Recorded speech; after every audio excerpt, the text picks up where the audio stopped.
Assalamualaikum warahmatullahi wabarakatuh. Kawan-kawan yang budiman, semoga rahmat dan ridho Allah selalu tercurah kepada kita semua. Kali ini kami akan membacakan sebuah kisah tentang keutamaan ilmu. Ilmu lebih utama daripada harta. Ali bin Abi Thalib, sepupu sekaligus menantu Nabi, merupakan salah seorang sahabat yang diutamakan karena keilmuannya. Pengakuan tersebut muncul langsung dari sabda Nabi, yaitu Ana Madinatul Ilmi wa Aliyun Babuha, yang artinya saya adalah kotanya ilmu, sedangkan Ali adalah pintunya ilmu. Para sahabat selalu sami'na wa ata'na, mendengar dan menaati sabda Rasul. Dengan semua perkataan dan sabda beliau itu tidak pernah mempermasalahkan. Bahkan tidak jarang mereka meminta nasihat dan pendapat langsung dari Ali dalam suatu permasalahan. Walau mungkin usia Ali lebih muda daripada mereka, dan jika telah dikatakan oleh Ali, maka mereka akan mengikutinya, termasuk Khalifah Umar bin Khattab ketika menjadi pemimpin. Ketika Nabi wafat, beberapa tahun lamanya ada sekelompok orang yang meragukan keilmuan Ali.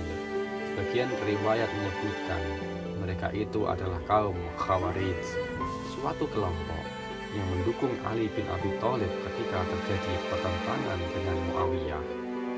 Tetapi ketika Ali mengikhlaskan atau melepaskan jabatan khalifah atau pemimpin, karena sebenarnya memang tidak berambisi ingin menjadi pemimpin, demi untuk persatuan umat Islam saat itu, kaum Khawarij itu berbalik melawan dan menentang Ali.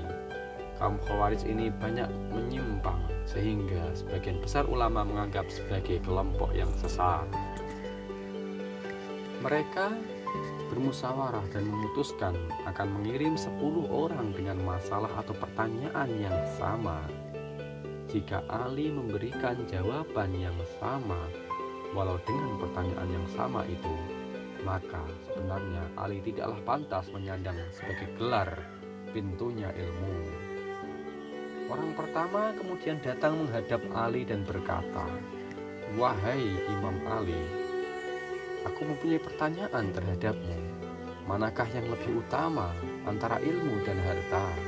Kemudian Ali berkata, "Ilmu adalah yang lebih utama." "Mengapa bisa ilmu menjadi lebih utama?" Maka Ali berkata, "Sesungguhnya ilmu itu merupakan warisan dari para nabi, sedangkan harta itu merupakan warisan dari Korun, Fir'aun, Hamam, Syadad, dan lainnya." Orang pertama itu membenarkan dan berlalu pulang.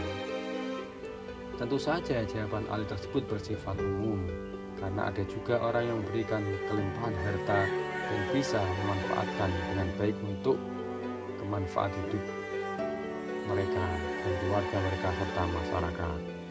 Kemudian datang orang kedua menghadap kepada Ali dengan pertanyaan yang sama pula. Kemudian Ali menjawab dengan jawaban yang sama pula, yaitu ilmu adalah lebih utama. Kemudian Ali memberikan alasannya, ilmu akan menjagamu, sedangkan harta engkau yang akan menjaganya.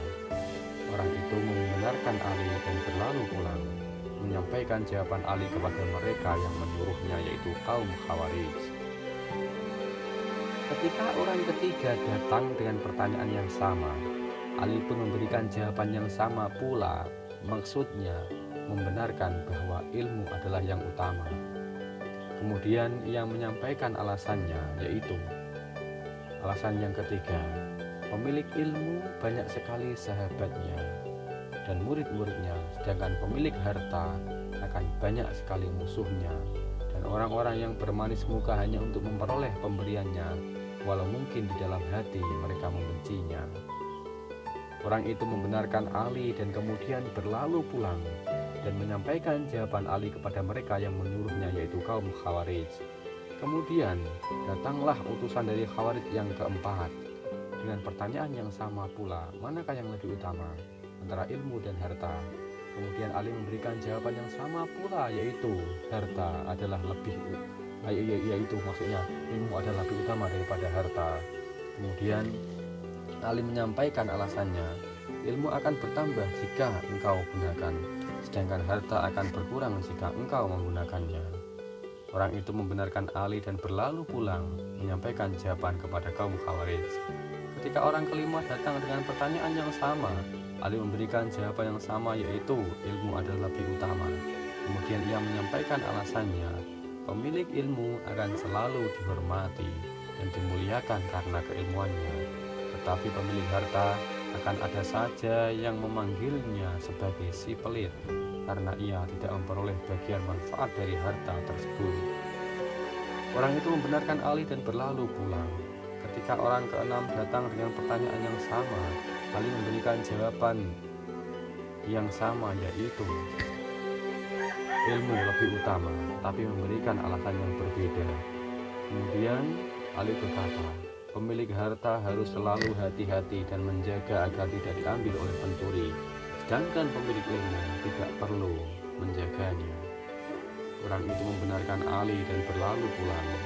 Kemudian menyampaikan kepada kaum Khawarij. Ketika orang ketujuh datang dengan pertanyaan yang sama, jawaban Ali masih sama pula, yaitu ilmu yang lebih utama, dengan kemudian memberi alasan yang berbeda, yaitu pada hari kiamat pemilik harta harus susah payah mempertanggungjawabkan hartanya, sedangkan pemilik ilmu akan memperoleh syafaat dari ilmu yang dimilikinya. Orang itu membenarkan Ali dan berlalu pulang. Ketika orang ke-8 datang dengan pertanyaan yang sama, Ali memberikan jawaban yang sama pula dengan alasan yang berbeda pula. Jika dibiarkan dalam waktu yang lama, harta akan menjadi aus dan rusak, sedangkan ilmu tidak akan menjadi aus dan lenyap. Orang itu membenarkan Ali dan berlalu pulang dan laporan kepada kaum Khawarij.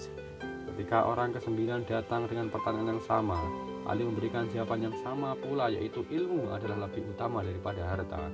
Kemudian ia menyampaikan alasannya. Harta bisa membuat hati menjadi keras dan akhirnya bersifat bakhil karena selalu cintanya kepada harta.